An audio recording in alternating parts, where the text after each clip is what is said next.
Hi mga chiko, for today's mini vlog, magbabalik muna tayo sa pagvo-voiceover. Pero sigurado kanini Amish yun at yung mag-voiceover, kaya naman nauning request yung mag-voiceover ko pa for today's video. Pero makanano ba ng mga lika mas stress? Sanang karakala problema, di ba? Anyway, highway, yung problema, dumadaan lang yan, wag natin tambayan, kaya naman tuloy lang ang buhay. Bala niya may ngalabas ngang video nung kakakitsu magsalita ko nga karing video ko dahil nga ala kong time mag-voiceover. Medyo marakaldakal lang nga ring event sa makaschedule ko for this month. Ang Poken next month, kaya naman balo yun na, busy kumbagya. Hindi ko na lamang kasi pwedeng tanggihan dito, sayang ingrasyo nga natin. Bayo ko nga makomegan box ko parugong parcel, unikit kita sa lamin na in order kong anti-radiation, tapos pwede yarin protection from sun. Muraya mo pininian niya nga sa like, tapos free shipping niya pa, kaya naman agad-agad ko nang in order. Halo yun naman kasi madalas tamo makababad kayong cellphone, kaya naman kailangan tamo rin makarening salamin. Kaya naman nung bisa kayong makarening salamin, nilagay kayo tal link kening comment section at pwede kayong mag-check out ka rin. Pero mga che, medyo magkasakit yan ngayon salamin kasi alang sasapu. Kailangan ko na talaga magparong. Charis. Balik kayo ba't ko nga mag-prepare, may ko na kami din. Niya ako na mag-drive tapos kaya beke palay piolong manyaling gamitan ko para king event. Alina ako nga mag-commute dahil nga tin na ako man motor, magpagas na ako. Pero bala ko ya ako mong makasalamin niya naman palay ni nga beke. Alikani na kami mo palang RCS minta dahil atsuya nga kayo nitang pantunan kong gamitan na lobo. Alagay ba't ko nga ngikwait ang kanako sa luwan Kenny, pinila na ako din pala kening cashier. Pero niyang oras sa iniya ng karakalasasalian niya pinmelwat ko. Diba't mi nga kanyang kening RCS, munta ako pakimpalengki para pikapan ko pareta nga liwa ko lobong penyali. At wala kasi rening event agayakan ko, kaya naman digdagang ko na labang kantamisanan namon lakad. Pero nga chiyo digso niya miyabutang undas kempila. Charis. Pagkalwan mi nga RCS, Diyos ko magata kanya yung aldo. Bala ko yata madulok na naman yung lupa ko.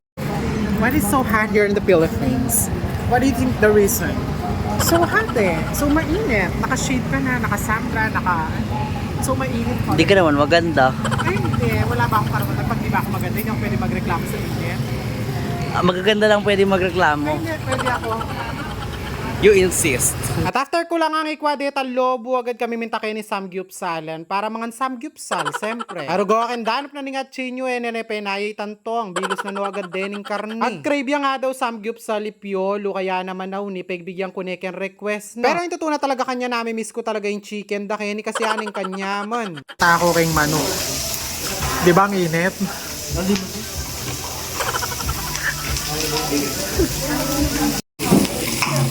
Ay, malamig ka siya.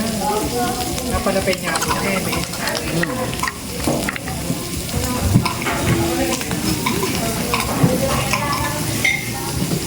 Nalulog ko yan. Look na me.